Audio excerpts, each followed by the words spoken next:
de Deus. Então, abre as suas Bíblias em Mateus capítulo de número 6, versículo de número 9. Mateus 6, verso de número 9. Quando se encontrar, digo amém. Nos coloquemos em pé.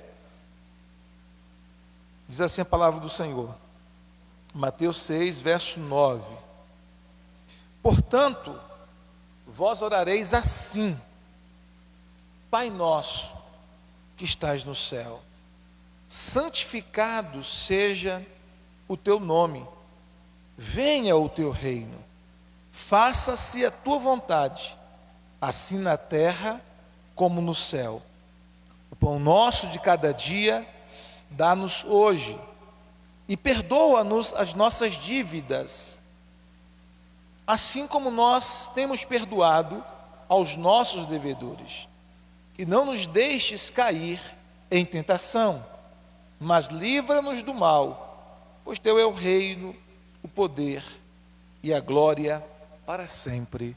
Amém. Pai, essa é a tua bendita e poderosa palavra que nós acabamos de ler. Pedimos ao Senhor que fale ao nosso coração através da tua palavra nessa noite. Que o Senhor descortine a verdade e a realidade da tua palavra aos nossos olhos e ao nosso coração, e que nós sejamos edificados nessa noite, transformados pela tua palavra, no poderoso e bendito nome de Jesus. Assim nós oramos, para a tua glória. Amém, amém e amém. Jesus começa dizendo essa palavra, dizendo assim: vós orareis assim, ou deste modo. E eu quero falar justamente sobre isso, sobre um modelo de oração. Porque esse texto que nós lemos, que nós conhecemos como a oração do Pai Nosso, na verdade é uma oração modelo, em que Jesus está nos ensinando a orar. Quando nós estamos lendo esse mesmo texto, esse texto paralelo, lá no livro de Lucas, no Evangelho de Lucas, na verdade, essa oração que Jesus está ensinando para os seus discípulos é porque lá no Evangelho de Lucas, os discípulos dizem assim para o Senhor: Senhor, ensina-nos a orar, como também João ensinou os seus discípulos. E diante desse pedido dos discípulos de Jesus, ele ensina para estes discípulos essa oração que nós chamamos de oração do Pai Nosso. E lá no Evangelho de Lucas nós temos essa oração modelo, algumas coisas um pouquinho diferentes desse que está aqui em Mateus, mas a essência é a mesma, porque na verdade não é a intenção de Jesus de uma repetição simplesmente de palavras, mas que nós tivéssemos um modelo de oração, que nós fôssemos ensinados como orar. E aqui nós temos esse modelo de oração que Jesus ensinou aos seus discípulos, não só daquela época, mas de todos os tempos, de todas as eras. E não era a intenção de Jesus em nenhum momento que essa oração fosse apenas para ser recitada, fosse apenas para ser repetida, fosse apenas para ser rezada. Não, a intenção de Jesus é que essa oração, a oração modelo, a oração do Pai Nosso, servisse como um modelo de oração, para que nós tivéssemos um parâmetro para a nossa oração. O que nós aprendemos com essa oração modelo? Jesus começa nos ensinando a orar, reconhecendo Deus como Pai, quando ele diz: Pai nosso que estás nos céus. Então essa oração começa com um reconhecimento de que Deus, ele é o nosso Pai, com o entendimento de que Deus é o nosso Pai em Cristo Jesus. E isso nós temos que entender, que todos aqueles que estão em Cristo Jesus, todos aqueles que fizeram uma aliança com Cristo Jesus, tornaram-se filhos de Deus. A Bíblia nos fala em João, Evangelho de João, capítulo 1, versículo 11 e versículo 12, dizendo assim: ele veio para os seus, uma referência a Jesus, veio para os seus, mas os seus não o receberam. Mas todos quantos o receberam, deu-lhes o poder de serem feitos filhos de Deus, a saber, aqueles que creem no seu nome. Então todos aqueles que receberam a Jesus Cristo como seu Senhor e como seu Salvador, todos aqueles que receberam a Cristo em seus corações, todos aqueles que creram em Jesus como Senhor e Salvador de suas vidas, a Bíblia nos diz em João capítulo 1, versículo 12, que Deus deu a estas pessoas, a cada um de nós que cremos em Jesus, o poder, algumas versões diz o direito, de serem feitos, de serem tornados, de se tornarem filhos de Deus, aqueles que creem no seu nome. Então você nasceu de Deus, você nasceu do alto, você se tornou um filho de Deus mediante a fé em Cristo Jesus. Então você pode chegar diante de Deus reconhecendo o Senhor como o seu Pai. E isso é muito pessoal e muito íntimo, porque Ele não é apenas Deus, Deus é um título. Ele não é apenas rei, rei é um título. Além de ser rei, de ser soberano, de ser criador do universo, de ser senhor dos exércitos, todas estas coisas são verdades para Deus, mas em nosso caso, nós temos uma relação muito mais pessoal e muito mais íntima com Ele. É isso que Jesus nos ensina na oração modelo. Jesus nos ensinou a chamar Ele de Pai, e a tê-lo como nosso Pai, e a identificá-lo como nosso Pai. E quando nós chegamos diante de Deus, nós entendemos que nós estamos nos chegando não simplesmente a Deus, não simplesmente a um rei, não simplesmente a um soberano, não simplesmente a um monarca do universo, não simplesmente ao Criador. Muito mais do que tudo isso, para nós há uma relação muito próxima, para nós há uma relação muito íntima. Para nós Ele, além de ser Deus, de ser Criador, de ser soberano, de ser todas estas coisas, para nós Ele é Pai. Amém? Pai. E não um Pai comum, falho, como muitos pais humanos como nós somos. Jesus disse: se vós sois maus, sabeis dar boas coisas aos vossos filhos, quanto mais o Pai Celeste que está nos céus dará coisas boas àqueles que lhe pedirem. Então Jesus faz um parâmetro comparando os pais terrenos, que são falhos, que erram na sua paternidade, com o Pai Celestial que nunca erra, que é perfeito. E Ele diz: olha, mesmo vocês sendo maus, humanos, imperfeitos, vocês são capazes de dar coisas boas aos seus filhos, quanto mais o Pai que está nos céus. Então Ele é um Pai perfeito, um Pai amoroso, um Pai que se relaciona com seus filhos. E Jesus está nos ensinando na oração modelo que nós precisamos nos aproximar de Deus com esse entendimento de que Ele é o nosso Pai. Amém? Esse Pai amoroso, esse Pai que realmente deseja se relacionar conosco, esse Pai que realmente deseja nos agraciar com o seu favor constante, esse Pai que realmente deseja ouvir o nosso clamor, ouvir a nossa oração, ter intimidade conosco, ter relacionamento conosco, esse Pai que deseja caminhar conosco e que nós caminhemos com Ele, esse Pai que deseja nos abençoar, esse Pai que deseja suprir cada uma de nossas necessidades, esse Pai que não tem má vontade em nos atender.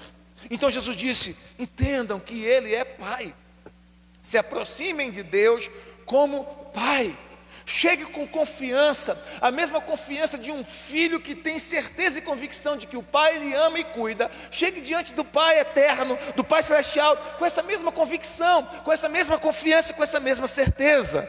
E aí Jesus está nos ensinando o primeiro princípio da oração, o princípio de entender que Deus é o nosso Pai, muito mais do que ser um Deus, muito mais do que ser apenas um Deus, muito mais do que ser apenas um soberano, um rei do universo, muito mais apenas do que ser um Senhor, um dono, um Criador. Ele é para mim e para você muito mais do que tudo isso. Ele é para mim e para você Pai. E além disso, nós vamos entender nessa primeira sentença que Jesus está nos mostrando também que nós temos uma família espiritual, porque Ele diz assim: Pai nosso. Ele não disse Pai meu, mas disse Pai nosso. Significa que nós temos outros irmãos que recorrem a esse Deus como Pai, que se dirigem a esse Deus como Pai, outros irmãos que fazem parte dessa família espiritual, outros irmãos que, assim como eu e você, irmãos e irmãs em Cristo Jesus, receberam a Jesus como Senhor e Salvador de suas vidas e que, portanto, se tornaram filhos de Deus e que agora faz parte de nossa família espiritual. Isso nos leva também a entender que se nós temos uma família espiritual, nós podemos estar intercedendo por esses irmãos, orando por esses irmãos, intercedendo por aqueles que, como nós, fazem parte dessa família espiritual, que é a igreja de Jesus Cristo. Amém?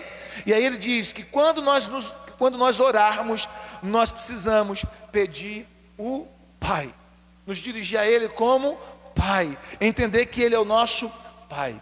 Então essa é a primeira sentença que Jesus nos ensina sobre esse princípio da oração. Depois Ele diz: santificado seja o teu nome. Santificado seja o teu nome. Por quê? Porque o nome do Pai é santo. O nome de Deus é santo. E ser santo aqui significa que é separado. Separado de tudo aquilo que é pecaminoso. Ele é separado. Mas ao mesmo tempo significa que ele está em uma categoria superior a qualquer outra coisa na natureza, a qualquer outra coisa na criação, a qualquer outro ser na criação. Ele está separado, está à parte, não no sentido de estar distante, nesse caso, no sentido de que ele está numa categoria superior, numa categoria acima de todas as outras coisas, de todos os outros seres criados. Separado no sentido de que ele é superior aos anjos, superior aos seres criados, superior ao universo, à galáxia, às estrelas, a tudo que foi criado. Não sei se você sabe, mas existem muitas pessoas que elas recorrem aos planetas, aos astros, ao Sol, à Lua, às estrelas, aos planetas do sistema solar, Saturno, né, e os demais planetas do sistema solar, como se essas entidades tivessem vida própria ou tivessem algum poder para abençoar as pessoas aqui na Terra. E as pessoas recorrem aos astros, algumas pessoas recorrem inclusive até para consultar com relação ao seu futuro. Só que a Bíblia deixa bem claro que nós não podemos servir aos exércitos dos céus. Exército dos céus pode ser usado na Bíblia para designar os anjos de Deus, os anjos maus, ou pode ser usado na Bíblia para designar os astros que foram criados, Sol, Lua, estrelas, planetas, enfim, todos os astros, todos os planetas que existem, tanto no nosso sistema solar, como nos demais sistemas. E aí a Bíblia diz que nós não podemos servir aos exércitos dos céus, ou seja, às coisas que Deus criou, aos planetas, aos astros, mas que nós devemos servir e clamar a Deus, porque Ele é santo, ou seja, Ele está separado de todas essas coisas, no sentido de que Ele está além delas, no sentido de que Ele é superior a todas estas coisas criadas. E aí ele diz: santificado é o teu nome. E por quê? Porque o nome representa na Bíblia não simplesmente algo bonitinho que alguém recebe. O nome representa na Bíblia aquilo que a própria pessoa é em sua essência. O nome representa toda a essência. E no caso de Deus, dizer que o nome dele é santo significa que este nome representa a sua pessoa, representa a sua glória, representa os seus atributos, representa tudo aquilo que Deus é.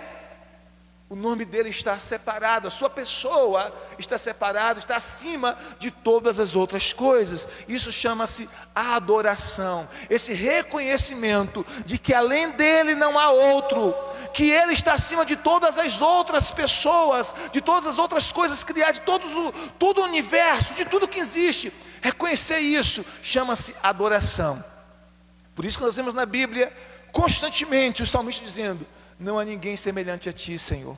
Não há outra rocha que eu conheça. Não há ninguém que se compare a ti, Senhor. Exaltado em poder, magnífico nas alturas. Então você vê constantemente nos salmos, porque os salmos também nos ensinam muito sobre oração, os salmistas adorando a Deus e colocando a Deus em uma categoria que ninguém, nenhum outro ser, nenhuma outra coisa na criação, no universo, está nessa mesma categoria de Deus. O Pai é santo no sentido de que Ele está acima, não só no sentido de que Ele é impecável, isso também, mas no sentido de que Ele está acima de todas as coisas. Então, nós vamos diante de Deus reconhecendo que Ele é Pai, mas nós vamos diante dEle em oração, com o coração quebrantado, em humildade, reconhecendo que Ele é santo. Isso é adoração.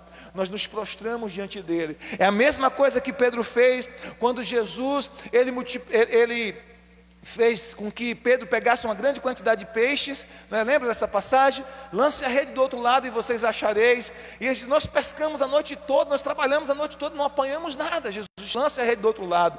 E aí ele vai, lança a rede, traz muitos peixes, e quando ele vê aquele absurdo, aquele milagre sobrenatural, aquela multiplicação extraordinária de tantos peixes vindo no mesmo lugar que ele tinha passado a noite toda pescando, Pedro cai diante de Jesus de joelhos. Ele diz: afasta-se de mim, Senhor, que eu sou pecador.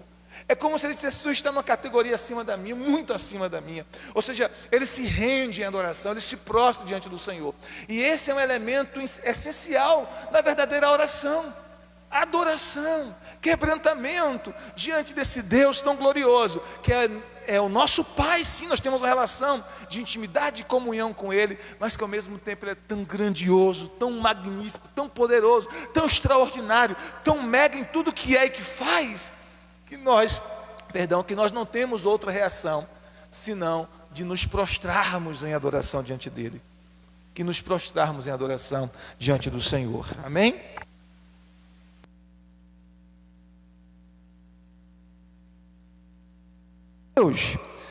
Depois ele disse, outra sentença que Jesus nos ensina, que venha o teu reino, que venha o teu reino. E aí nós somos ensinados a orar pela chegada do reino, pela vinda do reino, e nós precisamos orar pela chegada do reino de Deus. Nós precisamos clamar por isso, que venha o reino de Deus. E o que é o reino de Deus? É o governo do Senhor. É o Senhor reinando e governando em cada esfera, em cada área, em cada aspecto. Desde a nossa vida, a nossa casa, a nossa família, a nossa cidade, o nosso estado, o nosso país e as nações da terra. Mas nós podemos começar a clamar por essa vinda deste reino, o governo do Senhor, em nossa própria vida, em nosso próprio coração, para que o Senhor manifeste o seu reino em nosso próprio coração, em nossa própria vida, para que Ele governe e domine sobre nossa vida, sobre cada área de nossa vida. Você já rendeu cada área da sua vida ao Senhor Jesus? Você já rendeu cada aspecto da sua vida a Cristo? Você já permitiu que Ele seja Rei e Senhor sobre cada área da sua vida, sobre os seus sentimentos, sobre as suas emoções, sobre os seus relacionamentos, sobre as suas finanças, sobre a sua saúde, sobre a sua família, sim, sobre o seu casamento, sobre cada área da sua vida? Você já permitiu que o Senhor reine sobre cada área dessa vida? Nós às vezes queremos clamar para que venha o reino de Deus de forma escatológica, mas muitas vezes nós não queremos que esse reino prevaleça o domínio em nós, em nosso coração, em nossa própria vida. Nós estamos muitas vezes clamando apenas por um reino escatológico. O reino escatológico virá, o reino na vinda de Jesus, na volta de Jesus virá sim. Mas muito mais do que isso, Ele quer reinar sobre nós agora. Ele quer começar a reinar em nossos corações agora. Ele quer estabelecer um trono de glória no meu coração e no seu coração, hoje, nessa noite, agora. De tal maneira que nós possamos dizer: Senhor, eu me submeto a Ti, Tu és o Rei da minha vida, Tu és o Senhor da minha vida, o Senhor do meu coração, o Senhor da minha casa, o Senhor do meu casamento, o Rei da minha família. O Senhor reina. Venha o Teu reino, Senhor. Queridos, se nós estabelecermos o Senhor como Rei, e Jesus nos ensinou isso, em Mateus capítulo de número 6, no verso de número 31, 33, ele diz: buscar em primeiro lugar o reino de Deus e a sua justiça, e todas as outras coisas vos serão acrescentadas. Se nós permitirmos que o Senhor seja Rei, Senhor absoluto em nosso coração e em nossa vida, se nós permitirmos que Ele domine cada área de nossas vidas, Ele está dizendo: eu vou acrescentar as outras coisas, eu vou acrescentar. Você tem um Rei, um Senhor, que se importa com você. Então Jesus começa nos mostrando que Ele é Pai, amém? Depois nos mostra que Ele é santo, no sentido de que Ele está acima de tudo e de todos. E agora Ele está nos mostrando que Ele é soberano, que Ele é Rei, e que Ele tem um reino, e que nós devemos orar para que este reino seja implantado na terra, e que este reino deve começar em nós, dentro de nós, porque o reino é espiritual. Jesus não está falando de um reino físico, tangível, perceptível com olhos físicos, mas Ele está falando de um reino espiritual, governo de Deus em nós. Então, quando nós submetemos a Ele as nossas vidas de verdade, para que não fique nenhuma área da nossa vida que não esteja submissa ao reinado de Cristo, ao senhorio de Cristo, Ele começa a reinar sobre nós. Ele tem um trono em nosso coração, e aonde nós formos, ali está o reino, porque Ele está reinando a partir de nós. Amém? Aonde você estiver, no seu trabalho, na sua casa, na sua faculdade, na sua escola, na sua família, no seu lar, aonde você estiver, ali está o reino, porque o reino está dentro de você. Você é essa embaixada do reino de Deus na terra. você esse lugar físico onde o reino espiritual habita. Isso é sobrenatural, isso é poderoso. Jesus diz: venha o teu reino. Ore para que venha o reino. Agora ore também para que esse reino se manifeste a partir de mim e de você, para que esse reino comece a se manifestar, impactando pessoas, impactando famílias, impactando casamentos, impactando lares. E a gente se pergunta às vezes por que mesmo nós como evangélicos temos crescido de forma numericamente, e por que muitas vezes nós não temos gerado impacto na nossa nação, na nossa cidade? Por que embora o número de evangélicos tenha crescido, ainda tem crescido infelizmente o número de violência, de tráfico de drogas, de vícios, de prostituição, de pedofilia? Nós poderíamos estar impactando de forma tão poderosa a nossa cidade, a nossa vizinhança, os nossos colegas de trabalho, sabe? Enfim, as pessoas à nossa volta, porque o reino está dentro de nós. Nós poderíamos estar manifestando esse reino de forma tão poderosa e transformadora, que as pessoas começariam a ser transformadas a partir de nossas vidas, da transformação que Deus efetuou em nossas vidas, desse reino de Deus em nossas próprias vidas. Vocês estão entendendo? Diga glória a Deus. E por que muitas vezes isso não acontece, queridos? Porque muitas vezes nós estamos mais envolvidos numa religião do que no evangelho genuíno de Jesus Cristo. Porque muitas vezes nós estamos mais preocupados com uma doutrina religiosa de uma denominação A ou B do que em viver o evangelho simples e genuíno de Jesus. Porque muitas vezes nós estamos mais apegados a coisas denominacionais e religiosas do que com o evangelho simples e genuíno de Jesus, do que em andar com Cristo, do que em seguir a Jesus, do que viver o reino que Ele propôs para nós, na nossa vida diária, em amar as pessoas, em perdoar as pessoas, em servir as pessoas, em impactar as pessoas com a vida de testemunho prático. Se nós vivermos este reino na nossa própria vida, se nós, cada um de nós, que professa o nome do Senhor, que professa ser cristão em Jesus, que professa crer em Cristo, se cada um de nós vivermos o reino, a realidade do reino de Deus em nossa própria vida, em nossa própria casa, em nossa própria família, isso que nós estamos vivendo vai estar reverberando, ecoando de uma forma tão poderosa e começará impactando aqueles próximos a nós, que vai impactando outros e outros e outros, e assim, se cada um de nós vivermos essa realidade, nós poderemos impactar a nossa sociedade com o reino de Deus.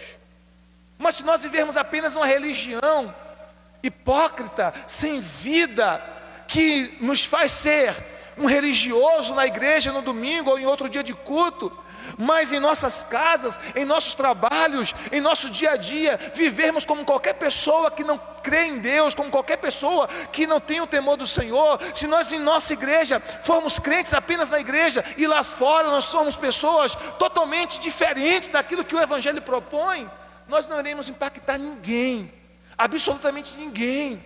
E foi por isso que Jesus disse: ore pedindo, venha o reino.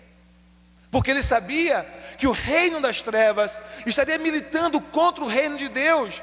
Ele sabia que o reino das trevas estaria lutando para que o reino de Deus não fosse implantado a começar a partir de nós. Mas cada verdadeiro discípulo de Jesus, não religiosos, não pessoas hipócritas de religiões, mas discípulos verdadeiros de Jesus. Em cada igreja há discípulos verdadeiros de Jesus e há aqueles que não são. E só Jesus sabe quem é os verdadeiros e os que não são verdadeiros. Mas os verdadeiros discípulos de Jesus, eles carregam em si o reino de Deus. E aonde eles vão impactando.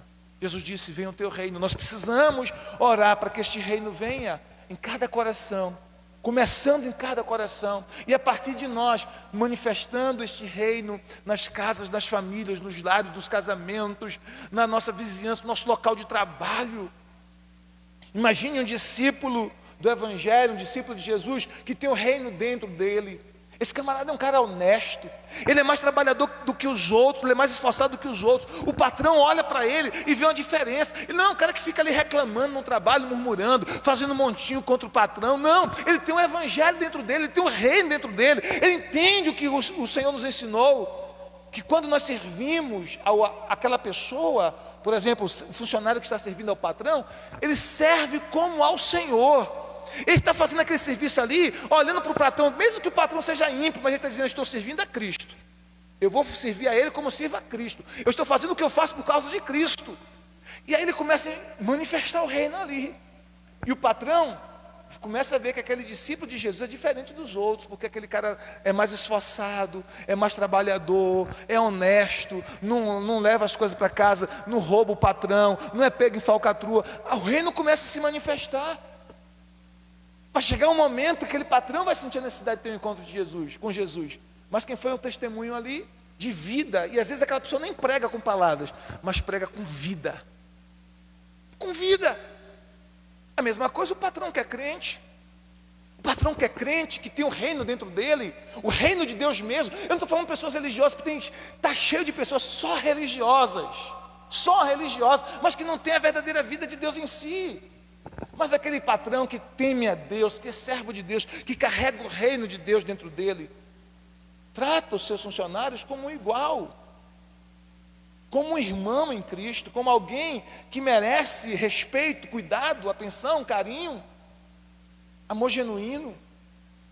Manifesta Cristo ali no seu ambiente de trabalho, impacta os seus funcionários com a vida de Deus.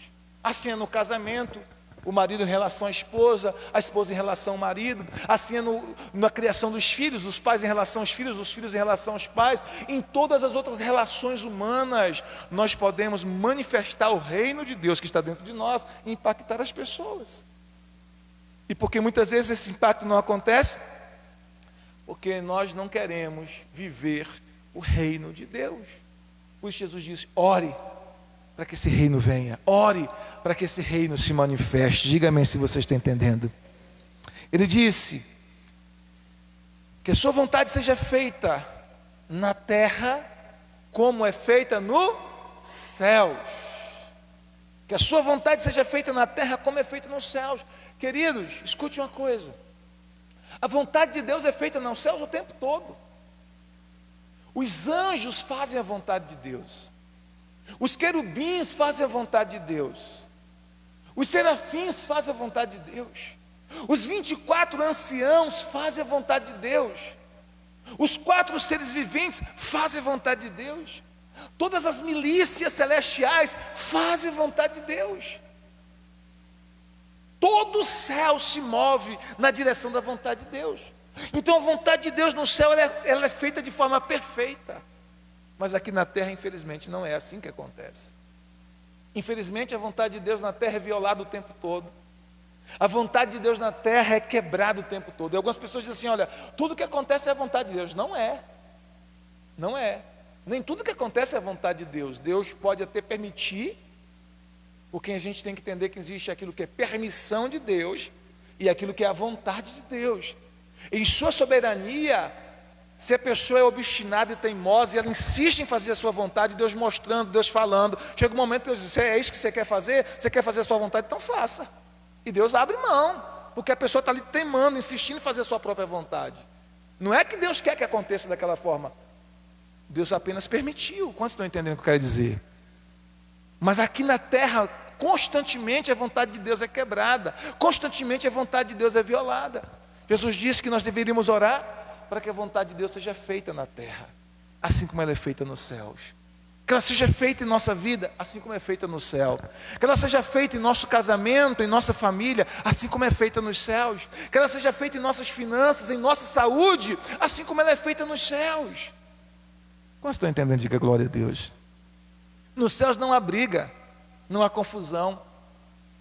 Não tem um anjo de Deus brigando contra outro anjo de Deus. Os anjos de Deus lutam sim contra os anjos do mal, mas os anjos de Deus não estão lutando entre si. Não, porque no céu há harmonia, no céu há fidelidade, no céu há paz, no céu há saúde plena. E todas essas verdades que habitam no céu Deus quer que habite em nossas próprias vidas, em nossa própria casa, em nosso próprio lar, em nossa própria família, em nossa comunidade. Jesus disse: ore para que a vontade de Deus seja feita, sempre, aqui na terra como é no céu. E aí a Bíblia nos fala lá em 1 João, capítulo 5, versículo 14, que se nós orarmos de acordo com a vontade de Deus, Ele nos ouve. Diga para o seu irmão: você sabia que se você orar de acordo com a vontade de Deus, Ele te ouve? Diga aí para o seu irmão: você sabia que se você orar de acordo com a vontade de Deus, Deus te ouve? Na verdade, a única oração que Deus ouve é aquela que é feita de acordo com a vontade dele. 1 João capítulo 5, versículo 14. Todas as vezes que você ora de acordo com a vontade de Deus, Deus vai te ouvir. Pastor, e como é que eu oro de acordo com a vontade de Deus? 2 segredos. Primeiro, você pode orar pela palavra.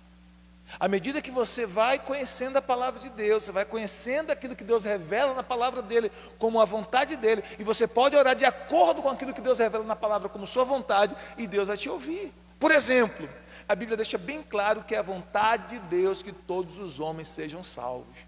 Isso significa que você pode orar pela salvação de qualquer pessoa, e você pode interceder pela salvação de qualquer pessoa. É a vontade de Deus salvar, então ore de acordo com essa vontade. Amém? Diga glória a Deus se você está entendendo. O que mais Jesus nos ensina na oração do Pai Nosso? Ele nos ensina a apresentar a Deus as nossas necessidades diárias, quando Ele diz assim: o pão nosso de cada dia nos dá hoje. O pão nosso de cada dia nos dá hoje. Ele não disse para pedir nem pelo pão de amanhã. Olha como Jesus nos ensina esse princípio de dependência diária. Como Jesus nos ensina esse princípio de depender de Deus diariamente. Ele disse: precisa do pão hoje, então peça o pão de hoje. O pão nosso de cada dia nos dá hoje. E aqui nesse texto de Mateus 6, é o mesmo lugar que Jesus nos ensina sobre a ansiedade. A partir do versículo 25, Ele nos ensina sobre a ansiedade. E quando chega lá no versículo 34, Ele diz assim: não vos inquieteis com o dia de amanhã, pois o amanhã trará os seus próprios cuidados, basta a cada dia os seus próprios problemas, o seu próprio mal. Então Jesus está nos ensinando a nem se preocupar com amanhã, a orar pedindo a Deus que supra a necessidade de hoje. O pão aqui é símbolo da necessidade, pode ser qualquer coisa. Talvez a sua necessidade não seja um pão físico, pode ser uma outra coisa. Jesus disse: o pão nosso, peça a Deus, o pão nosso de cada dia nos dá hoje. Quando a gente vai ver o povo de Deus lá no deserto, a Bíblia diz que havia um maná específico para cada dia. Havia uma porção de suprimento para cada dia, havia uma porção de maná para cada dia. Eu quero dizer para você que há suprimento para você hoje. Há suprimento para a tua casa hoje. Há suprimento de Deus para a sua família hoje. O Senhor quer suprir a sua necessidade de hoje. E amanhã também. Quando chegar amanhã Ele vai suprir. Mas Ele está dizendo: peça o pão de hoje, peça o suprimento de hoje. E aí a gente vai aprender que nós podemos sim apresentar a Deus as nossas necessidades. Porque tem pessoas que dizem assim: não quero pedir nada a Deus, só quero agradecer. Queridos, não seja tão religioso assim. Agradeça, mas peça. Jesus está dizendo que Ele que está dizendo que a gente deve pedir. Ele que está falando que nós devemos pedir a Deus. Peça. Mas eu já tenho tudo que eu preciso, então peça por quem não tem. Se você julga que já tem tudo que você precisa, que você não precisa de mais nada, peça por quem não tem. Peça por aqueles que estão necessitados, por aqueles que estão nas sarjetas da vida, pelos mendigos, pelos órfãos. Peça por aqueles que estão sofrendo. Peça. Se você não quer pedir por você mesmo, então peça por outros. Isso chama-se intercessão. Quando eu estou pedindo por outros, quando eu estou pleiteando a causa de outras pessoas diante de Deus, isso é chamado de intercessão. Então, se eu não quero pedir para mim mesmo, eu posso pedir para outras pessoas. Mas eu tenho que chegar diante de Deus com oração e petição. Em Mateus capítulo 7, versículos 7 e 8, Jesus disse assim: peça e você receberá, busque e você encontrará, bata e a porta será aberta para você, porque todo aquele que pede, recebe. Todo aquele que busca, encontra. E todo aquele que bate, a porta se abre. Isso é Jesus que está falando. Peça e você vai receber. Busque e você vai encontrar. Bata e a porta será aberta para você. Porque todo aquele que pede, Jesus deixou bem claro, não há exceção. Todo aquele que pede vai receber. Todo aquele que busca vai encontrar. E todo aquele que bate nessa porta da graça, essa porta vai se abrir. Deus tem uma porta aberta de favor, de graça, de suprimento, de milagres, de salvação, de bênçãos extraordinárias para você, para a sua família. Então Jesus está nos ensinando, vá diante de Deus e peça. Ele está nos mostrando um modelo de oração. Amém? Vocês estão entendendo, gente? A oração do Pai Nosso é um modelo.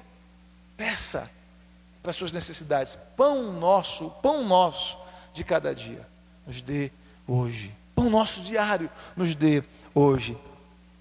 Depois ele nos ensina mais um princípio, que é o princípio de perdoar na hora da oração, para que nós possamos estar abertos para receber o perdão de Deus. Ele diz assim: perdoa as nossas dívidas. Olha o que ele está dizendo. Perdoa as nossas dívidas, ou os nossos débitos, ou as nossas ofensas. Perdoa as nossas dívidas, assim como nós temos perdoado aos que nos devem. Da mesma maneira que nós temos perdoado aqueles que nos devem, da mesma forma que nós temos perdoado a ofensa que nos foi feita, Senhor, nos perdoa. Olha que interessante isso, queridos. O apóstolo Paulo nos fala em Colossenses capítulo 3, versículo 13. Ele diz assim: suporte um ao outro e perdoe um ao outro. Se alguém tem alguma coisa contra o outro, perdoe. E aí ele termina dizendo assim: perdoe como o Senhor perdoou você. Olha o que ele está dizendo: perdoe como o Senhor perdoou você. Ou seja, da mesma forma que o Senhor te perdoou, da mesma forma que Ele perdoou você, perdoe o outro. Então, meu perdão para com as pessoas que me ofenderam tem base, tem como fundamento o perdão de Jesus por mim. Significa que eu fui tão alcançado com favor, eu fui tão alcançado com graça, porque mesmo não merecendo o perdão de Deus, Ele me perdoou em Cristo Jesus. Eu fui tão alcançado com esse perdão que eu não posso ter outra resposta diante das ofensas que as pessoas me fazem, senão de perdoá-las. Por quê? Porque eu sou bonzinho? Não, porque eu fui alcançado por um perdão muito maior.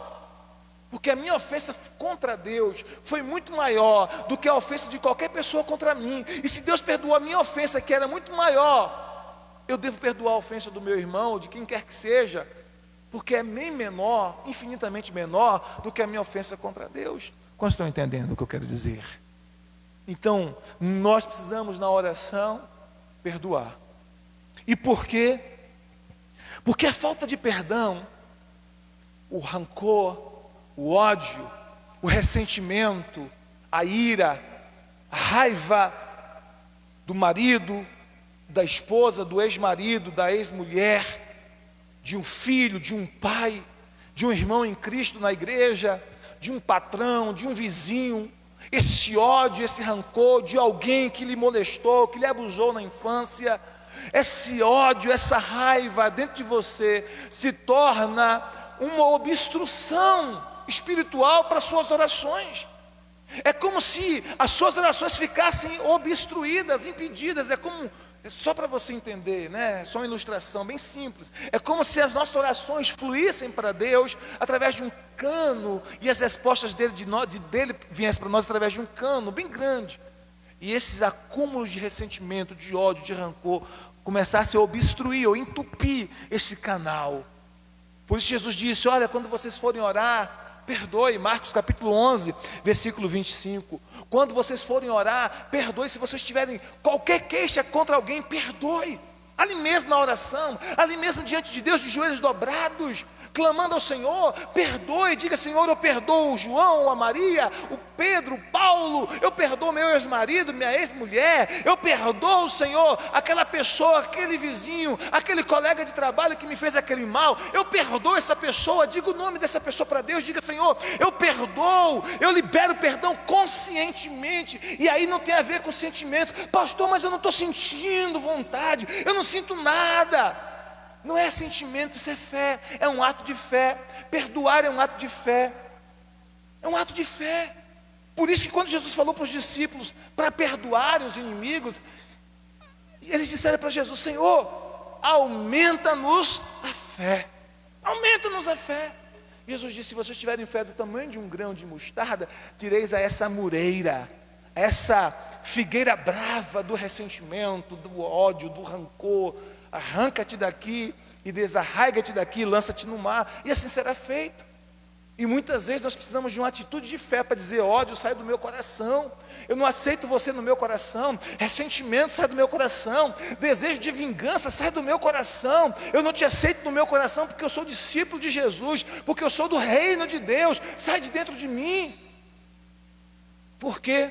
Porque estas coisas nocivas, elas causam uma obstrução no mundo espiritual.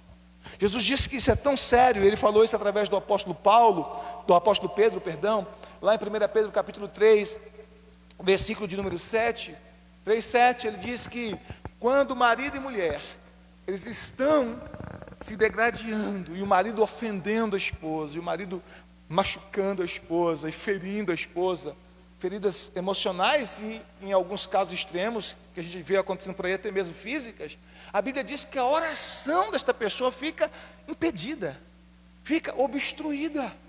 Olha como é sério isso.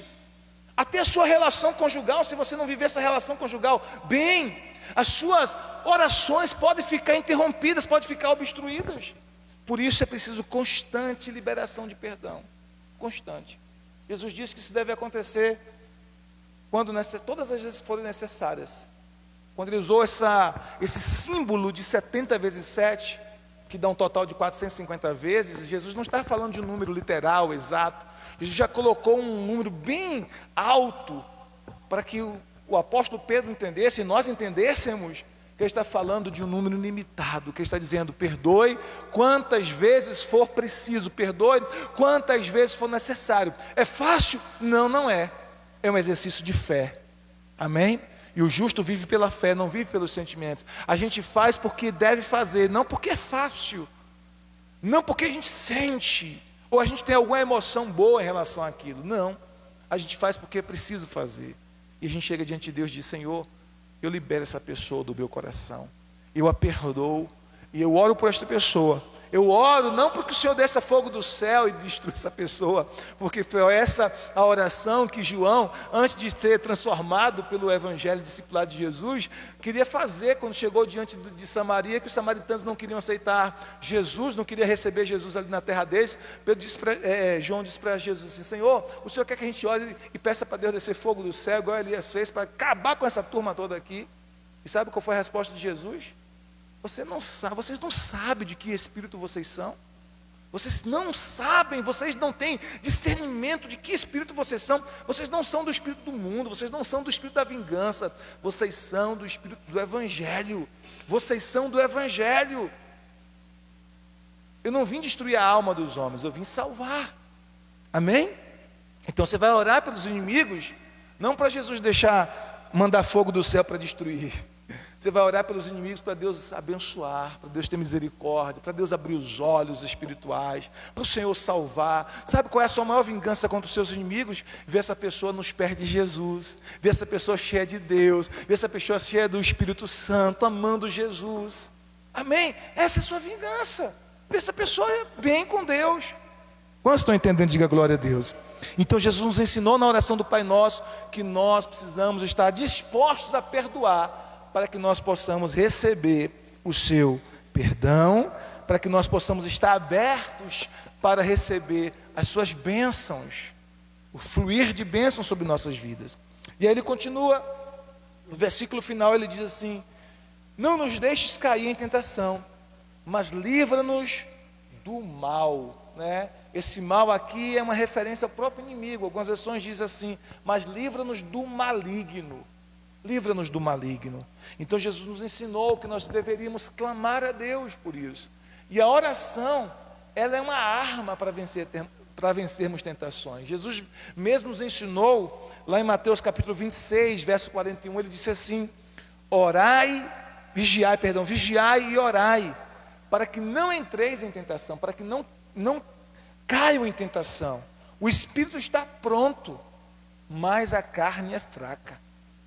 O espírito está sempre pronto. O seu espírito está sempre disposto, está sempre pronto. Mas a carne é fraca. Mas o pecado não é vitamina. Por isso você tem que orar. Amém? Por isso que você tem que clamar a Deus. Se viver uma vida de oração, é mais fácil vencer as tentações. Jesus não está dizendo para orar simplesmente na hora da tentação. Não, é ter uma vida de oração. É ter uma vida de oração. E quando você tem uma vida de oração, fica mais fácil vencer as tentações, fica mais fácil reconhecer as tentações, reconhecer quando o inimigo está soprando contra você, sugestões malignas, sugestões diabólicas. Você fica mais fácil reconhecer essas coisas e fica mais fácil fugir dessas tentações. Amém? Por isso ele está nos dizendo que a oração nos ajuda a vencer as tentações. Então nós temos aqui, nesse texto tão simples e tão poderoso, que é a oração modelo, nós temos um modelo de oração. É Jesus nos ensinando como orar. Quando vocês orarem, digam, é isso que ele está dizendo, vocês vão orar desta maneira. Essa é a maneira que vocês vão orar. Esta é a maneira que vocês devem orar. Pai nosso que estás nos céus, santificado seja o teu nome. Venha a nós o teu reino, seja feita a tua vontade, assim na terra como nos céus. O pão nosso de cada dia nos dá hoje.